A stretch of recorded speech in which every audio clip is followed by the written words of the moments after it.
আসসালামু আলাইকুম। নিশ্চয়ই সবাই ভালো আছেন। আপনারা যারা ক্রিকেট প্রেমী আছেন তাদের জন্য একটি বিশেষ নিউজ। আমাদের পার্টনার চ্যানেল বাংলা স্পোর্টস টিভিকে সাবস্ক্রাইব করুন। সেখানে আপনারা ক্রিকেটের সব নতুন নতুন ভিডিও দেখতে পাবেন। চলুন আজকের নিউজে চলে যাওয়া যাক। আমরা জুতা খাবো আর ওনারা ফুলের মালা পরবে, এটা মেনে নেওয়া আমাদের পক্ষে সম্ভব নয়। মন্ত্রীদের সমালোচনা করে বিরোধী দল জাতীয় পার্টির সাংসদ শওকত চৌধুরী বলেছেন, জনগণ মনে করে মন্ত্রী আমাদের টাকা দিচ্ছে, আমরা মেরে খাই, ওনারা বলে দেয় না। আমাদের বেইজ্জত করার অধিকার কি তাদের আছে? আমরা জুতা খাবো আর ওনারা ফুলের মালা পরবে। নীলফামারী থেকে নির্বাচিত সাংসদ শওকত চৌধুরী আজ জাতীয় সংসদে এসব কথা বলেন। শওকত বলেন, রংপুর বিভাগে আছে ৩৩টি আসন, রংপুর বিভাগে টাকা নেই, বাজেট নেই, রংপুরের মানুষ এখন মফিজ নেই। রংপুরের চাল সবজি ঢাকায় আসে, তারপর ঢাকার মানুষ সেটা কেনে, এটা মাথায় রাখতে হবে।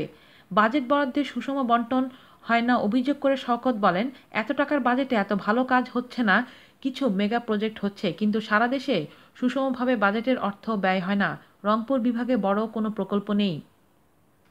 সুষম বন্টন দাবি করে শওকত বলেন, ৪ লাখ কোটি টাকার বাজেট, আমার ভাগে তো ১০০ কোটি টাকা পড়ে, অন্তত ৫০ কোটি টাকা তো পড়ে। সরকারি গুদামে চালের মজুত নিয়ে সংশয় প্রকাশ করে জাতীয় পার্টির এই সাংসদ বলেন, সরকার চাল নিয়ে ফাঁকা বুলি আওড়াচ্ছে। সংসদ শওকত জানতে চান, ভরা মৌসুমে চালের দাম দ্বিগুণ হয়েছে কেন, এটা দেখা দরকার। সরকারের উদ্দেশ্যে সংসদ শওকত বলেন, আপনারা বলছেন মজুদ আছে, তাহলে দাম বাড়ছে কেন? আমার মনে হয় মজুদ নাই, এটা ফাঁকা বুলি। দ্রব্যমূল্য বৃদ্ধির সমালোচনা করে শওকত বলেন, কোনো জিনিসের দাম বাড়েনি, আমার সেটা জানা দরকার। ক্ষমতা বড় পিচ্ছিল জিনিস, পিছলাতেই সময় লাগে না।